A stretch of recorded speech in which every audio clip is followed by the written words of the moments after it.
കാട്ടാന ആക്രമണത്തിൽ ജീവൻ പൊലിയുന്നത് തുടർന്നിട്ടും അടിയന്തര നടപടികൾ സ്വീകരിക്കാൻ സർക്കാർ തയ്യാറാവുന്നില്ലെന്ന് പ്രതിപക്ഷ നേതാവ് വി.ഡി. സതീശൻ.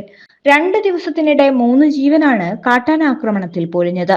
നടക്കുന്ന വാർത്തകളാണ് മലയോര മേഖലയിൽ നിന്നും ദിവസവും പുറത്തുവരുന്നത്. അടിയന്തര നടപടികൾ സ്വീകരിക്കണമെന്ന് പലവട്ടം ആവശ്യപ്പെട്ടിട്ടും സർക്കാർ ഒന്നും ചെയ്യുന്നില്ലെന്നും അദ്ദേഹം കൂട്ടിച്ചേർത്തു. വനാതിർത്തിയിലെ ജനങ്ങളെ വിധിക്ക് വിട്ടുകൊടുത്ത് സർക്കാർ നിസ്സംഗമായി നിൽക്കുകയാണ്.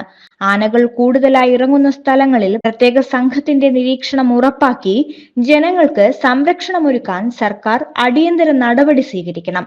കാടിനുള്ളിലാണ് വന്യജീവി ആക്രമണം നടക്കുന്നത് എന്ന സ്ഥിരം പല്ലവി ദയവായി വനം മന്ത്രി ഇനിയും പറയരുത്. വനവിഭവങ്ങൾ ശേഖരിക്കാൻ പോയ 2 ആദിവാസികളാണ് ഇന്ന് കൊല്ലപ്പെട്ടത്. വനാവകാശ നിയമപ്രകാരം കാട്ടിനുള്ളിൽ ആദിവാസികൾ താമസിക്കുന്നുണ്ട്. അവർക്ക് സുരക്ഷയൊരുക്കേണ്ടത് സർക്കാരാണ്.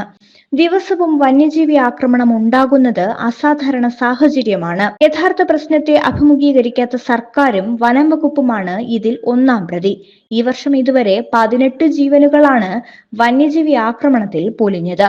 ഫെബ്രുവരി മാസത്തിൽ ഒരാഴ്ചയിൽ 5 പേർ കൊല്ലപ്പെട്ടപ്പോൾ അടിയന്തര നടപടി ഉണ്ടാകുമെന്ന് വനമന്ത്രി ഉറപ്പ് നൽകിയിരുന്നു.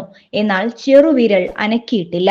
മലയോര മേഖല ഒന്നാകെ ഭീതിയുടെ നിഴലിൽ നിൽക്കുമ്പോൾ സർക്കാരിന്റെ നിസ്സംഗത അംഗീകരിക്കാനാകില്ല.